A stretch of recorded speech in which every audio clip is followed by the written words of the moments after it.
Okay, it is time, is it not? Let's see. Dale. Oh gosh, I don't know why I feel a little shy today. It's been so long. It's been literally freaking ages since I've been here. I am truly sorry. One moment. I'm gonna turn it down a little bit more. Hopefully that's better. But hi, I am Splashy Me. I have finally returned on my little voyage. I was splish-splashing around, visiting different tropical islands, getting lots of work done for the Shrimpire. I have not forgotten about you guys. I just have a lot going on. However, I have some really bad news. But first, I just want to say, hi. Hi. Don't worry. World domination will still take place, and I am still your ruler of the Shrimpire. I have a lot of plans for Splashing Me, don't worry. But I am a college student, and I also work, and I have a lot of IRL responsibilities aside of my Splashing Me responsibilities. But I do have some bad news. And the bad news is I lost some footage. So, I can explain. For some reason, I lost the footage of the last episode that I did of Dark Cloud 2. For some reason I thought that episode got automatically uploaded for some reason. I have no idea why. I was like, oh, well, if I end, the VODs are published on my Twitch page. So that was, my brain was like, yo, yeah, it's already there. But the VOD expired. The VOD expired, and I was not able to upload it to YouTube the way I normally do. And that was very upsetting, very frustrating for me. You have no idea. Some of the footage at least not too much happened because thankfully in that episode of Dark Cloud 2, we got access to the fishing rod for the first time. So I mainly did a lot of fishing. That's literally all I did. And there was maybe one cutscene with the fish, and it was a very easy task. I just had to get a fish for them, and we talked to some type of monkey with some boils.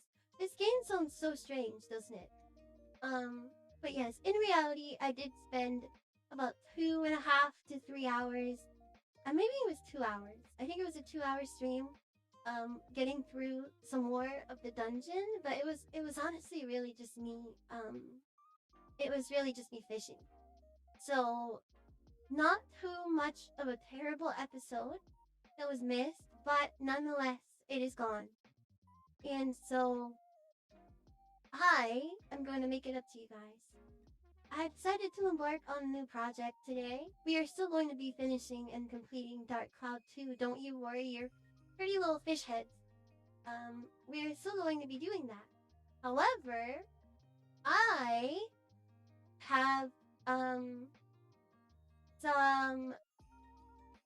some announcements to make regarding that new project outside of the Dark Cloud 2 series.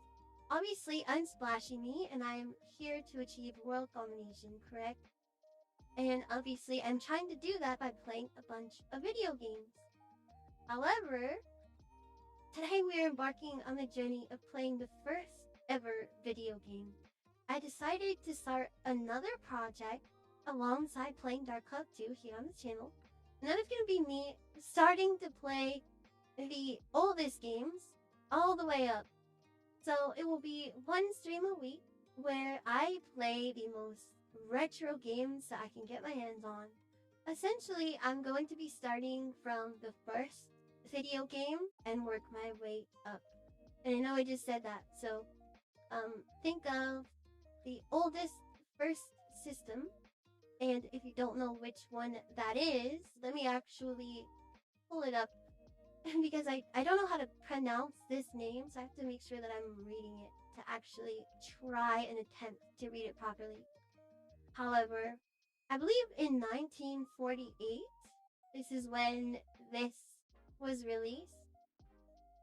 And it's technically not considered the first video game, but it is called the cathode ray tube amusement device.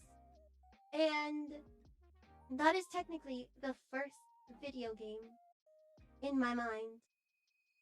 A lot of people will say that the first video game is maybe Pong or maybe something from Atari. But the first video game is, in my opinion, is this one, the cathode ray tube amusement device. But there's also a handful of other ones, um, like Tennis for Two, which later came out in, I believe, 1958. So this was, late 50s, and then the cathode ray tube amusement was late 40s. So 1940s, I guess. I guess now in the 2000s I should specify the 19. And so this new project is just gonna be me, basically playing every game from the 1940s and working my way up. And I have a lot of games to get through. So this will be its own separate project here on my streams once a week. And on the other days that I stream, or the other day that I stream is going to be me playing Dark Cloud 2, continuing it. To kind of make up for me missing out that episode, I wanted to kind of introduce something new here on the channel that's a little bit fun for me and goes hand in hand with the World Domination Project. So, with that being said, I'm gonna swap over so that way I can actually show you guys, because I have a couple of games to try out. It's gonna be those two, and then also I'm gonna be playing the very first game that is considered a video game, which is Computer Space. Now these are actually gonna be simulators because I obviously don't have access to these machines. We're gonna go through and I'm gonna tell you a little bit about the history of each device. This website is called the Retro Game Deconstruction Zone, and that is what I'm currently using to kind of gain access to this content, I guess. I should also probably swap modes, huh? Oops. Don't remember how to do this. There we go. There's my controller. We're getting into game mode here. I can probably be on this side, I guess. Usually I'm not this big. But I'm gonna go ahead and also read a little bit of what we have going on here, because I think that the history of this is really exciting to me, and maybe it might interest some people to learn about. I guess this is an electronic game. This is not really a video game, technically, but this is the first in the western side of the world, the first device that's considered to be, like, one of the first games. Whether it's an electronic device or if it's actually a video game in your book, this is one of the very first creations. So we went from having how now we have, the Nintendo Switch, and we have Steam and PCs. Well, yeah, this device is like one of the first ones, but this wasn't a publicly available system. This was actually not readily available, which is why a lot of people don't consider it to be a video game, because video games are considered to be what, the public is able to play, and many people did not have access to this. The only people who had access to this were probably if they worked in the department of I don't know if it was a research facility or if it was a campus. Maybe we'll find out when we read this. But yes, it was very limited. This wasn't like, Pac-Man or an arcade game where people could go and play it somewhere. It was heavily restricted. So yeah, let's get into it. Again, very sorry about losing that episode of Dark Cloud 2. But again, you did not miss too much. There was a couple of cutscenes. But I really just fished that day. It would have been nice to have access to it though, as I'm documenting my entire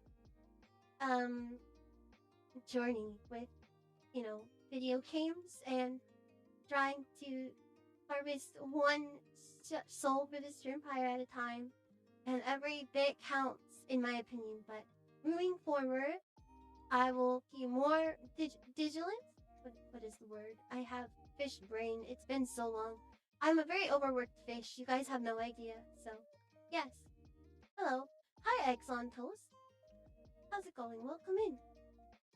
Okay, and for those of you watching the VOD, this is also a live stream, so if you hear me talking to people, that's why. But okay, so this is the Cathode Ray Tube Amusement Device Simulator, right? And I'll get to the fun part in a little bit because we can actually like move things here. It's very cool, as you can see, and it's simulating what you could do with the knobs on the actual device. But before we get into that part, I do want to read this. So, Cathode Ray Tube Amusement Device Simulator, also known as CRADS, great name. To play the Cathode Ray Tube Amusement Device Simulator. Welcome to my Shrimpire. Oh my gosh, I forgot that I had that as the alert. Thank you so much for the follow. Oh, come on in to the Shrimpire, actually. Look at that. Streaming in the retro category and talking about the first video game ever. Gain Dust, a new member of the Shrimpire. Oh wait, so...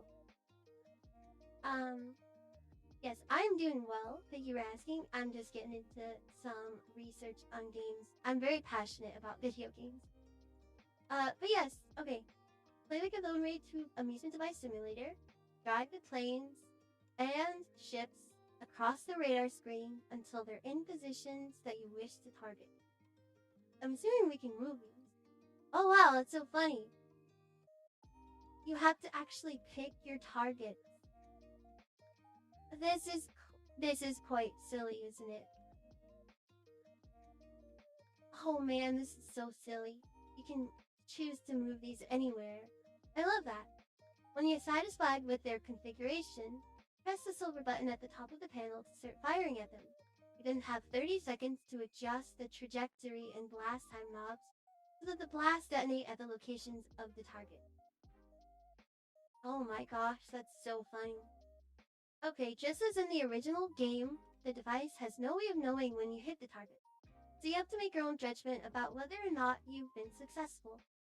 In order to hit your targets, you'll probably need to adjust the trajectory and blast time, which are controlled with the top 4 dials. See below for details on the controls. You can also control the size of your shells, the size of the blast, and the brightness of your shots as they appear on the screen. This is actually so funny because I guess apparently there wasn't even a scoreboard in the original game. Note that CRADS is designed to come as close as possible to the device described in the 1945 Goldsmith-Mann patent. This is so funny. I'm assuming we would crash this and then we have to adjust the things and then we just assume if we hit it or not. Honorary code and whatnot. Very entertaining though, in a way. Probably not for the average TikTok brain-rotted person like myself. But, you know, for someone, this seems entertaining if you don't have anything else. Okay, so the history of CRADS in the original Goldsmith-Mann game. Also, I'm debating how long to keep the music going. We do have about 15 more minutes of this song in particular. Hopefully it's not overpowering anything. Thanks, Eggs. I appreciate that. Thank you. Okay, so the Cathode Ray Tube Amusement Device has an interesting place in video game histories, in that it's frequently mentioned at the beginning, but is generally not considered to be a video game. There are many conflicting accounts of its capabilities, and the only visual aids provided by most sources are the circuit diagrams from the patent. I wasn't very satisfied with this state of things, so I decided to make CRADS to provide people both a visual and an interactive demonstration of what Goldsmith and Mann proposed in 1947. That's awesome. Yeah, I love things like this. Having access to lost information is so important to me. Especially as the world goes more and more digital, I think that it's very important that we remain, in a state of preserving things, you know what I mean? Even if this doesn't interest you, it's really cool to have access to the information. So really cool that this person did this project. And also, it's helping me with my expansion of my Shrimpire. So, I don't know if they have their name here somewhere, but article writer and blog poster. Again, this is the blog, Retro Game Deconstruction Zone. They have access to lots of other games as well and other articles, so be sure to check them out. But anyways, let's keep on reading.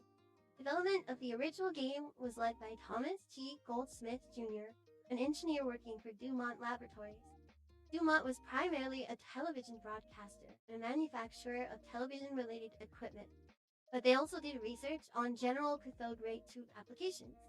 By the way, this machine was incredibly large, like it took up the entire space of a ginormous room. Just for it to run simple functions. So we've definitely come a long way. They might actually mention that later on, but that just brought it to mind. Goldsmith's amusement device was intended to demonstrate the commercial possibilities of cathode ray tube technology beyond television, but it never went into commercial production. Most of what's known about the device is encoded in a 5-page patent application by Goldsmith and his collaborator, Edsel Raymond. A handmade prototype was made, presumably for demonstration at Dumont's, but I did not find any detailed descriptions of it, so I used the patent as the primary source for designing CRAD. The display. There is no footage or even photographs of what the game's display looked like, but the patent clearly describes the use of a cathode ray tube being impacted by a narrow electron beam. If you look at footage of action games from the 50s and 60s like Tennis for Two or Space War, you'll see they tend to have a lot of image persistence. It's likely that the cathode ray tube amusement device had similar effects, so I've added a persistence model to the CRAD's display. Which I think is interesting, giving it the benefit of the doubt like that, because, CRADs came before those devices. So those effects that this writer is talking about could very much be something that was added on and that was not included originally. However, following the patent and coming up with your own system and whatnot is still really, really cool. Okay, so the persistence model is a stack of 300 images from previous frames that are all plotted at once. The brightness of each image depends on how far down the stack it is. When the beams focus, I also added a steady decrease in image size in order to model saturation effects. It's very impressive. So let's talk about the control panel. The hardest part of making CRADs was the controls. The patent application has a diagram showing how Goldsmith and Mann envisioned the layout of the controls, and the CRAD's layout mirrors that diagram. But the relationship between the various knobs and the moving spot is not always clear. I'm not an electrical engineer and would not claim to understand everything in the circuit diagram, but I did my best to dissect the patent application to determine the function of each knob. The details of this dissection are beyond the scope of the present article, but I may elaborate in a subsequent entry if there is interest. The Goldsmith-Mann controls are not what one would call user-friendly. The trajectory knobs are attached to a common control, making them redundant with each other. Blast time knobs are not attached to a common control, but are used to adjust the same thing and could have been combined into a single knob. That's so funny that they're giving criticism. It is true though. Also, the knobs are very, they don't have a controller, a fancy controller like I do. They have knobs, like TV at the time, to change the channel, and like radios and stuff. The blast size knobs do have different functions. The left one controls the size of the undetonated shell, and the right one controls that of the detonated shell. But they have little to do with the gameplay and probably should have been left to the operator to configure. Likewise, brightness control is analogous to a screen brightness adjuster on a TV set and has nothing to do with the game per se. Oh, I see. So the brightness is literally just how bright you want the game to look, I guess, if we're calling this a game. But in reality, it doesn't actually affect, I guess, gameplay, if we're calling it gameplay. This is very interesting. I also would like to comment that we are able to critique things this way to say that they have little to do with the gameplay and probably should have been left to the operator to configure. Things like that we're able to come up with because this exists. And that's the whole purpose of me going back in time to look at video games. Because things as terrible or as new as this system is, we are able to, we've come so far in video games that we're able to say, yes, this is obviously something that the operator should have configured it themselves. So we didn't have to control it, and so we can be more immersed in the game. But like I said, this is like the very first blueprint that exists. So it's just great to see how far we've come. Okay, did I read all of these? Yes, I did. Okay, it may be that the controls were intentionally made to look complex, thus to give the player the feeling that they were operating a real radar system. Oh, that's cool. That's actually a good idea too. It may also be that determining the function of the controls was part of the game. However, I think it's more likely that Goldsmith and Mann simply hadn't yet put much thought into gamifying their invention. The purpose of the patent in this case was to protect the technology behind the game, not its detailed mechanics. And that is entirely fair and smart. So, the relationship to subsequent games. The Goldsmith-Mann device stands out among the early video game candidates because it wasn't produced as part of the nascent computing revolution. Also, just really quickly, there are some flashes down here, which I was not aware of, as I did not scan the entire article before starting this. So I would just like to give a warning now, with anyone who might have epilepsy or anything that kind of can be triggered with flashes on the screen like that. Do feel free to look away when I scroll down, and I will also say when they're no longer on the screen and we kind of have moved past them. Yes, I'll go ahead and read these two paragraphs without showing that bottom piece of the screen, so that way any users who may be affected by that watching are good. It's go. Okay, so I'm gonna reread this entire thing since I kind of cut off here. So, the Goldsmith-Mann device stands out among the early video game candidates because it wasn't produced as part of the nascent computing revolution and was something of a technological dead end. Add this to the fact that it never went into widespread production, and it seems unlikely that it had much influence on subsequent game development. Nevertheless, playing Krads, I can't help thinking of how much it resembles the artillery duels that frequented early home computers and video game consoles. Those games simulated ballistic motion of a shell fired from a gun and placement, where you would input an initial angle and sometimes speed to hit a target at a predetermined point. And that is true, although as a standalone thing, Krads doesn't really look like much, but when you actually dissect what it was, it is one of the most important pillars into video game technology. It's one of the early things. Okay, I'm gonna scroll down, so the flashing will probably begin. I am gonna kind of take a peek at it. It's even bothering my eyes, and I don't even think I have any condition. But so there's like a missile being shot. It hits something, and they're showing the different flashing colors to kind of show that there was a bomb or a hit, an effect that happened, right? And this is the thing with a lot of like earlier games too. They didn't have a lot to work with, and they also weren't intended to be on screens like how I have now. So they looked different on, CRT TVs and things that didn't have plasma screen TVs, and all the stuff that we have now, flat screens and whatnot. They were on different TVs with different wiring, so the colors needed to be really bright and strong to kind of like show through, and it looked different. It was like fuzzier and a little bit blurred, so it wasn't as damaging, or the effects didn't feel so strong the way they do now. But I'm assuming that thing did damage, and then it's telling you how much damage. 32%. Fire, power, barrel, wind. Just basic simulations, right? Okay. It is gone now. The flashing is gone as we read this.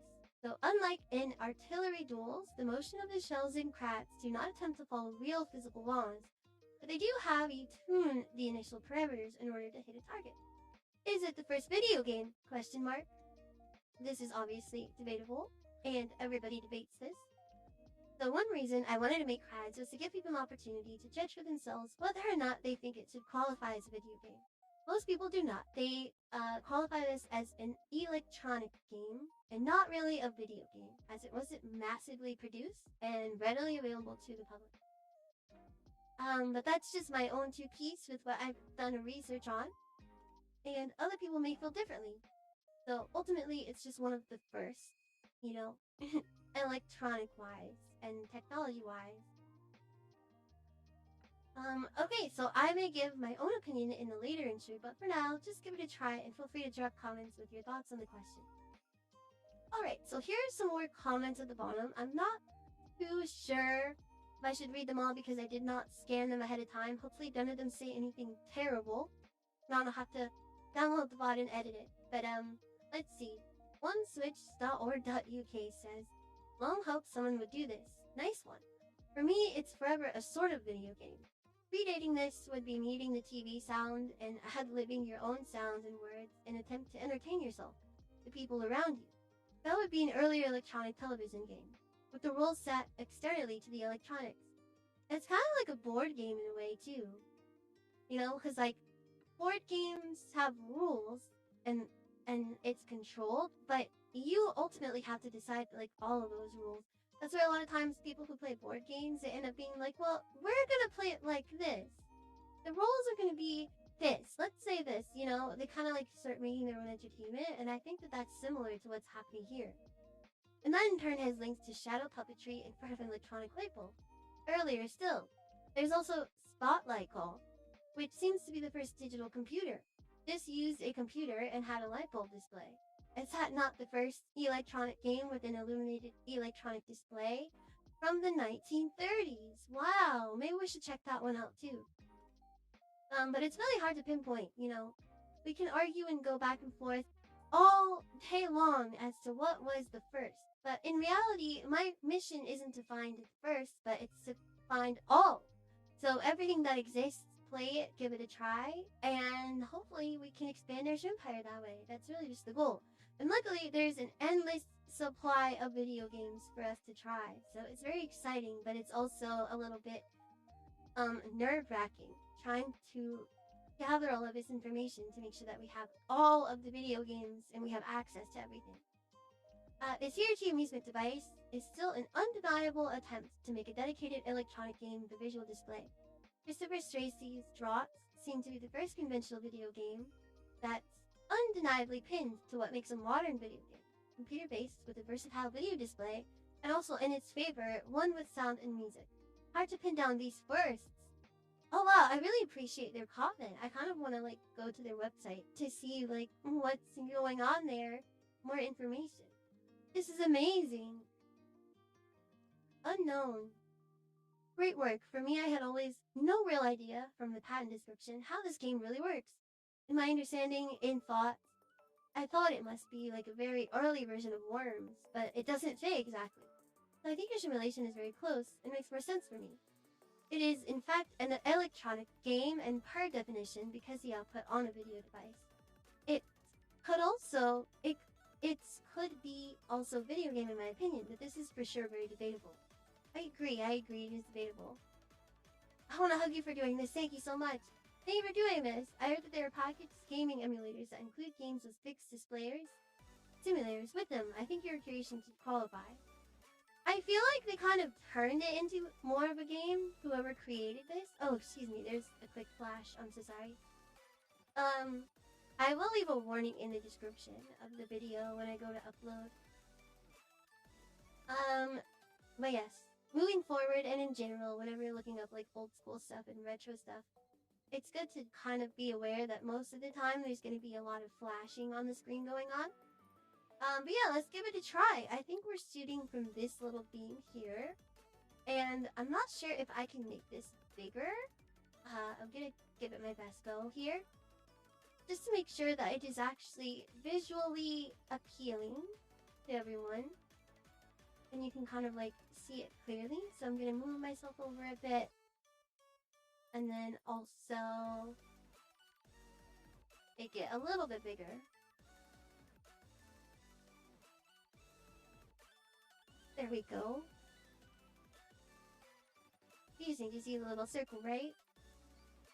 Okay, so brightness, I don't know if I can like turn it down more. I think that might be better, just to be safe. Font size, blast size, trajectory. Oh man! I kind of hit it. I wonder what happens if I like turn it in a bit more. Oh, turned it in too much. Wait. How do I do this? Okay, wait. Here we go. Okay, so we hit the ship. Oh, right, you have 30 seconds to hit all of them. Okay, so we have that one. I'm gonna say that one's hit. Now let's go this way. Oh gosh. Okay, that was hit.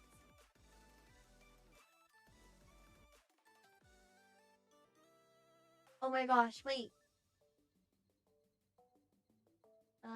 Distance?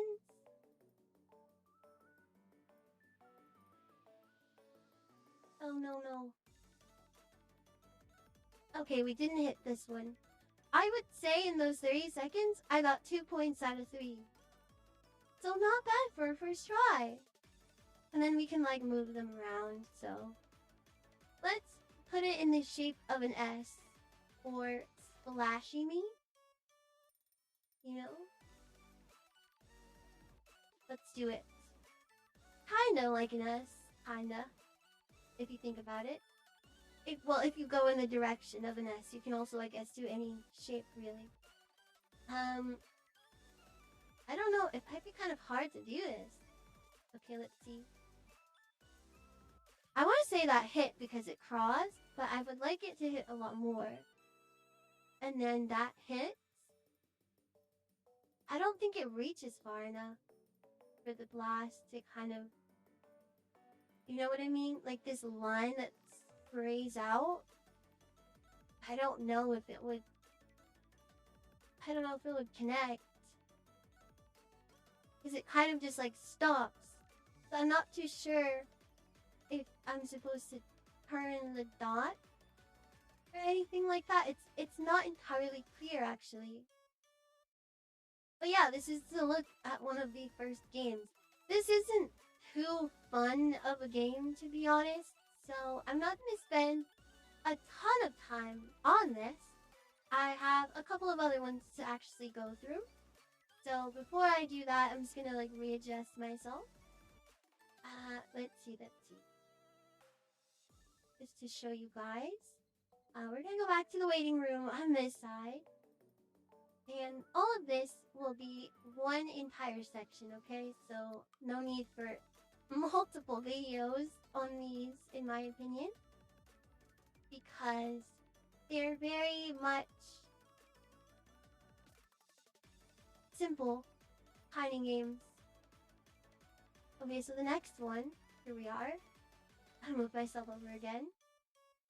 And obviously, if you're watching the video, you can just skip to the parts that you actually are interested in watching. But this one is Tennis for Two.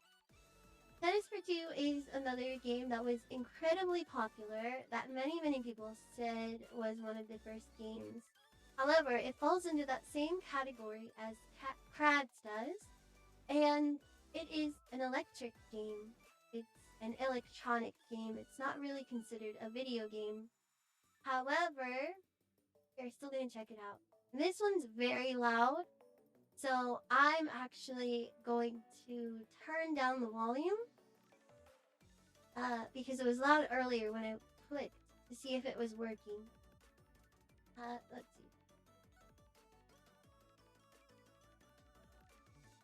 Actually, don't. Oh, I might have muted this one actually. Give me 1 second.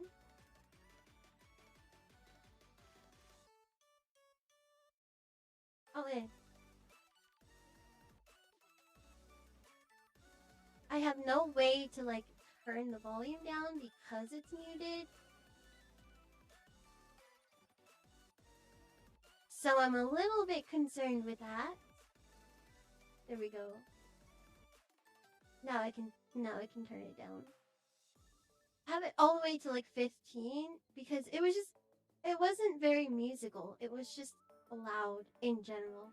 So it's like a loud like boop noise. It's very loud. Okay, let's see. Okay, perfect. Okay, so the Tennis for Two simulator, also known as TETS. And of course, I'm gonna read through this as well. So, the Tennis for Two simulator, TETS, has two modes, player versus CPU and player versus player. And I think that's really cool because, in my opinion, it kind of makes it feel more of a game because it's like, oh, do you want to play against a person or do you want to play against the computer? That's awesome. So first click on one of the two silver buttons to make the ball appear. Okay, that's what I did, and that's why the ball is there from earlier. I made a really loud noise, by the way. If playing CPU mode, click on the dial on the left hand controller. This dial controls the angle of the ball when it hits. Once clicked, the dial can be rotated by moving the mouse to the left and right. Also, I'd like to note that Retro Game Deconstruction Zone is also the one who is assisting us with this as well, with TAP. So, we used her website in the article, so please be sure to check out their website and, you know, maybe check out their other work and stuff. Because this is very helpful. But I'm sure there are lots of sources, however, this is just the one that I went with. I'm no way saying that they are the, you know, creator or the discoverer of all of these things. I want to be as neutral as possible. But anyways, okay. So, this dial controls the angle of the ball when hit. So this one, I guess. This dial.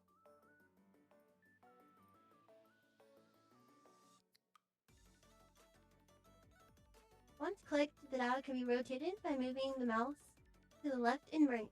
When you're ready, press the S key on the keyboard to serve the ball over the net. You can hit the ball again as soon as it crosses over to your side of the net, continuing to use the mouse to aim and S key to hit. Note that if you click the mouse while the tile is active, you will have to click the dial again to reactivate angle control. A little bit confused, but that's okay. Two-player mode is controlled differently and just uses the keyboard.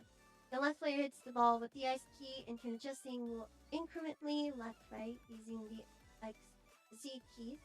The right player uses, I guess it's semicolon and period, and the slash keys respectively. The game will not keep score for you, but the outcome of a point determines who serves the next point. If you hit on the opponent's side of the court and they fail to return it, you get the serve. If you hit the net or hit the ball out of bounds before it hits your opponent's court, your opponent gets the serve. History. Tennis for Two was originally run on a vacuum tube analog computer in 1958, where it was demoed as part of an exhibition at the Brookhaven National Laboratory. William Higginbotham designed it based on a bouncing ball program, likely similar to the Whirlwind bouncing ball. His intention was to demonstrate to the public the computer's relevance to society. At the time, Higginbotham, that's such a good name, Higginbotham, thought that the game didn't warrant special attention beyond the exhibition. But history has come to view it quite differently. Many people consider it the first video game. For more on the game's history, see the Brookhaven National Laboratory website. I love that there's like links for more stuff. Okay, the TETS components. Excuse me, I need a drink of water. Lots of reading and lots of talking. This fish is dehydrated. But okay, there are a number of resources I used in writing the Tennis for Two simulator. Higginbotham's notes describe the gameplay and development in general terms, while his court deposition gets into the technical details. In addition, there is a video of a recreation of the game being played, which I did watch, by the way. But it's not my video, so I wasn't sure if I could include it as a video on Twitch or as a video on YouTube. I was worried about copy strikes and all of that stuff, so I'm not sure. But you can look it up, I'm pretty sure. Just, you know, Tennis for Two, there's a video of it being played, and I thought it was interesting. Okay, ball motion. The model for the ball's motion is a combination of gravity, wind resistance, and a damping factor for the bounce. Wind resistance model in TETS assumes that the ball slows in proportion to the square of the speed, a standard scaling that has been used since the 19th century. I don't know if this is the exact scaling produced by Higginbotham's setup, But even if it isn't, the amount of wind resistance is small, as is apparent in both the video and in Higginbotham's notes. So the gameplay would not be greatly altered with a different scaling. Speed of the ball when hit is kept at a constant value. Higginbotham said that the player did not have control over the speed, but that it could still be adjusted, presumably by the operator. In TEDS, I fixed the hit speed to a constant value for both players. The display. The playing field of TEDS refreshes at a rate of 36 Hz, consistent with the original game. Persistence effects were substantial in early vector displays, so TEDS overlays the last 300 positions of the ball, each with diminishing brightness. To simulate saturation of the beam, each position has two different images overlaid. The saturation beam image is large, but fades quickly with time, while the tail is represented by a much smaller image that fades slowly. Sound. One of 6 different sound clips plays when the ball is hit by either player. All were extracted from the gameplay footage. Oh, that's so cool! CPU mode. The CPU mode in TEDS was not part of the original Tennis for 2, but I wanted people to be able to try the game even if they didn't have a second player handy. Oh, that's so nice. Okay, so CPU mode actually wasn't available in the original design, which is kind of making me change my mind as to say this was like a video game, because again, it kind of feels like it's falling under like a type of board game that's electronic. Especially the requirement of needing another person. Or I guess you could play against yourself. With both of your hands. So the CPU player is a combination of random and deterministic behaviors, and there are a range of strategies you can use to defeat it. I suggest experimenting. Okay, subsequent games. Tennis for 2 is often compared to Atari's Pong, which was released 14 years later and basically started the video game industry. Again, Atari's Pong is considered widely the first video game of all time. I debated playing it today, but because of how much reading I was getting through, I was like, okay, no. We're gonna focus on what is actually considered, the first games. And although this is more informative than it is a lot of fun, I still enjoy this. I think it's interesting. And one other person has to find this interesting too. I mean, obviously that's why we gained a follower today, right? Okay, so Tennis for 2 is often compared to Atari's Pong, which was released 14 years later and basically started the video game industry. However, the two games are quite different. The only real similarity is that a ball is passed back and forth between players. In his notes, Higginbotham refers to Pong as being quite inferior. I wonder if Higginbotham fully appreciated the nuances in Alan Alcorn's design, but even so, it's hard to deny that the physical model in Tennis for 2 is more sophisticated. I do agree with this, to be honest, because looking at Tennis for 2, up here, you can see that this is like pretty cool. You're playing, this is actually, Pong, if you think about it. In real life, like this is the table and that's the net going horizontally instead of, from this image it looks vertical. So it could pass as Pong, but obviously he's intending it to be tennis. But it does look, just look at it. It looks very much more sophisticated. That's not proper English, but it looks really sophisticated compared to this, which is still really cool. And you can also play it the other way, But I like both. For whatever reason, the coin-op companies that pumped out paddle games in the 70s didn't make any serious attempts to reproduce Higginbotham's game. Perhaps Atari's Rebound 1974 comes the closest, though it still has substantial differences.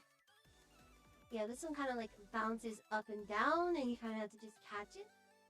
We'll never know if the Tennis for 2 design would have been popular in 70s arcades, but at least those of us in the 21st century can give it a go.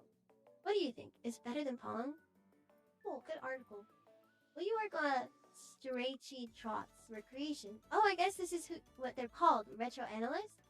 Apologies for the much delayed response. I've moved on to other projects at this point. But if I return to making these JavaScript games, I would take a look at Strachey Trots. Aw, that's so sweet. Thanks, Retro. Retro analyst. Amazing. Alright, so let's give it a try. Again, I won't be playing it too much of it, especially as it's one of me, but Oh, right, S key.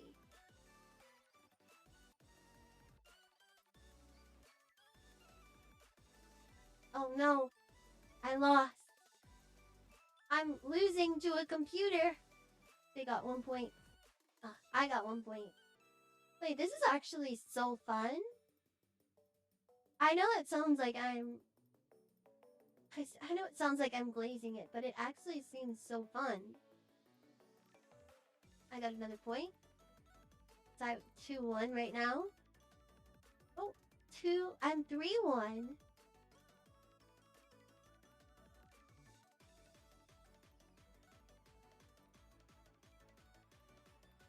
4-1.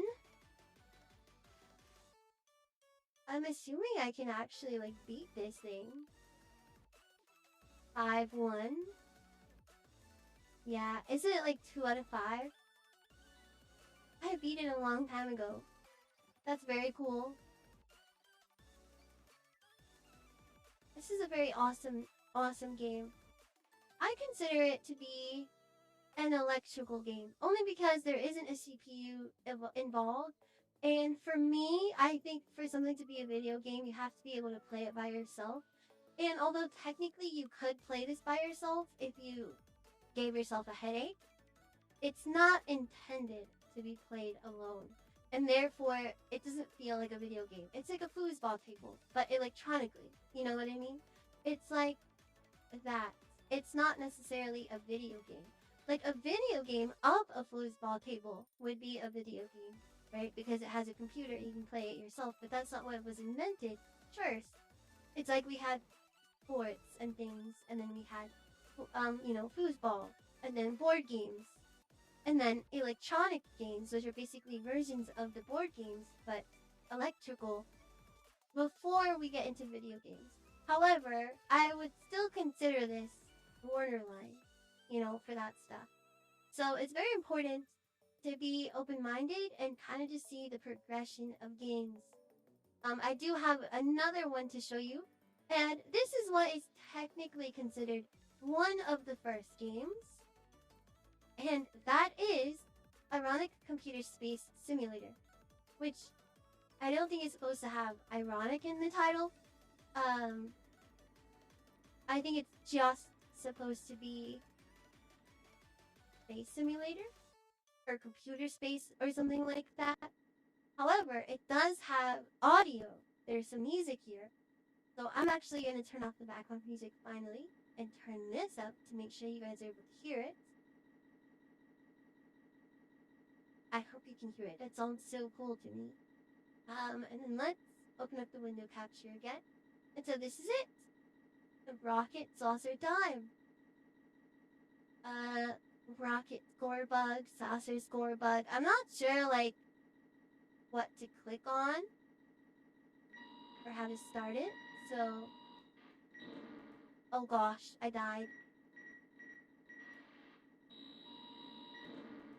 Oh my gosh, wait, how do you play this? It's so loud. Oh my goodness. It like barely moves. Oh, I see, you have to press the down button.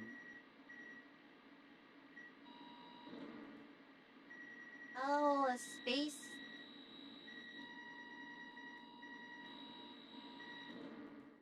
Darn it. 51 seconds. Okay, so for me, the S button is kind of like making it go.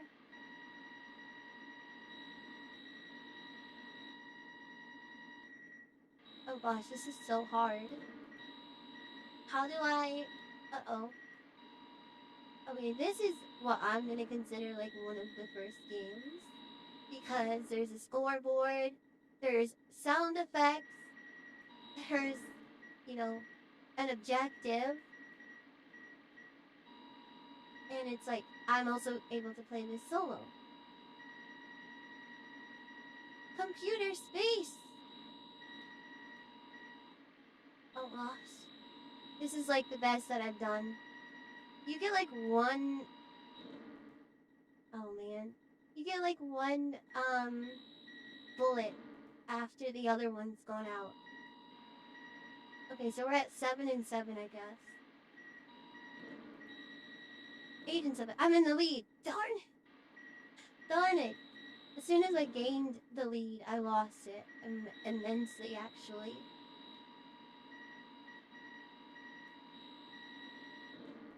Oh, darn it. Okay, so they beat me. I guess I could try to play this until I win. I don't know, is there like a timer? Oh, I guess you kind of can control the bullet. Whoa, you can kind of control the bullet.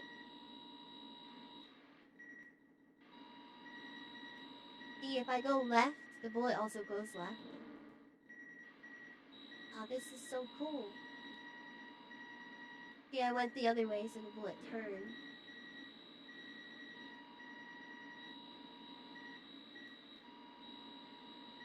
Oh, goodness. How did I die? What? That didn't make sense. Oh, I guess the timer was done. Okay, that was silly. Do you just have a minute to kind of get as many points as you want to get? Oh my goodness.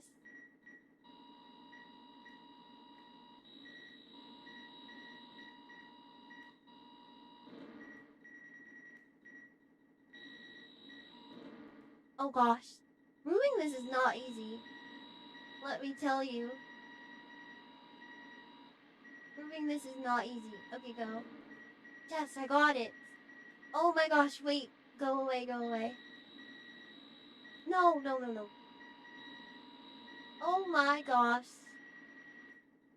Oh, I came out the other side. Please don't kill me. We're at 4. Oh gosh. Don't shoot.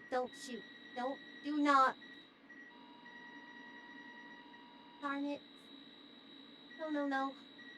Okay, I'm starting to get the hang of it. But I could see why people would, like, put in another quarter. As this was one of, like, the first devices at the arcades. Darn it! Wait, why is this so fun? I don't have much information on this, but I will leave this website link if anybody would like to play it themselves. Tell me what your high score was. With proof. Tag me. Oh man, I flew right back into it. Okay, right now we're 3 and 1. I'm not sure how long I have to, like, and 4 and 1. Oh my gosh. Wait, I'm getting the hang of it, kind of. Oh my gosh, immediately dies. Wait, this game is so fun. I know I say that about everything, but I really do love video games. It's my special interest, okay? This is amazing. Oh my gosh. I ran into the saucer. You're kidding me. There's no way. This is very fun. I'm not sure how long I have to, like, how are we tied? Okay. 6 and 5. I'm not sure how much time I have. 7 and 5.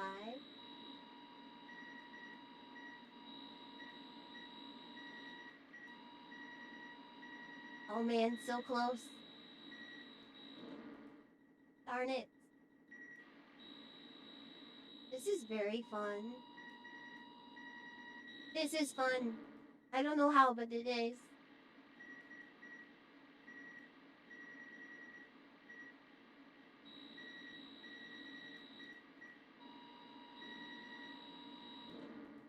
Oh my gosh.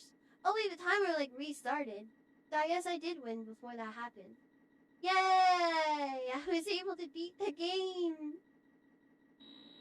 Surprisingly enough. I didn't realize that the timer like reset. I guess until. Oh, is it until one of us gets to 9? Oh my goodness. Had I known that, I would have. Wait, because after that, it just like reset. No, wait, I got to 9. His score didn't reset. His score reset at 0? I'm a little bit confused. I didn't really read the rules.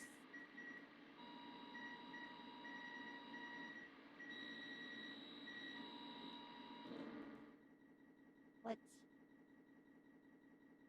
Okay. Well, this has been fun, right? This was a very fun experiment into the world. This is the website, by the way, is Mass WERK, so Mass Work, but with an E instead of an O. /ICSS. However, it'll be in the description of the video, so no need to worry about that, okay? However, yeah, this was a very fun venture for me to kind of see one of the first games. I believe this game came out in the 70s. Whoops, my head's cut off. But I'm not too sure as I didn't do my research on that last part. However, I'm very impressed with this. And yeah, now we can say that we played the first video game ever in trying to achieve world domination and expanding our empire, one video game at a time. So yeah, this new project, I'm not sure exactly what days. I will be playing, you know, kind of like through the ages of games.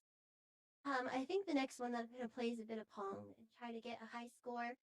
Maybe get to 100 on Pong if it's possible, or like max out the scoreboard. I'm not too sure what that looks like. Pretty sure.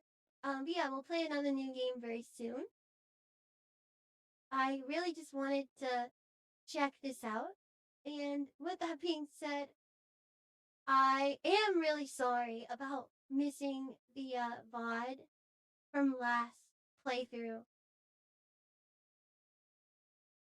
of Dark Cloud 2. The episode that's missing. I'm terribly, terribly sorry about that. However, like I said before, you didn't miss too much. It was just me fishing. And I'm sure I'm going to be doing a lot more fishing and we'll catch more fish. So with that being said, I hope that I'm your favorite fish that you have caught so far. And I will see you guys in the next stream. We are going to be playing either more Dark Cloud 2 or working on this project. Or maybe I'll come up with something else. I will see you guys next time. Bye bye. Splish splash.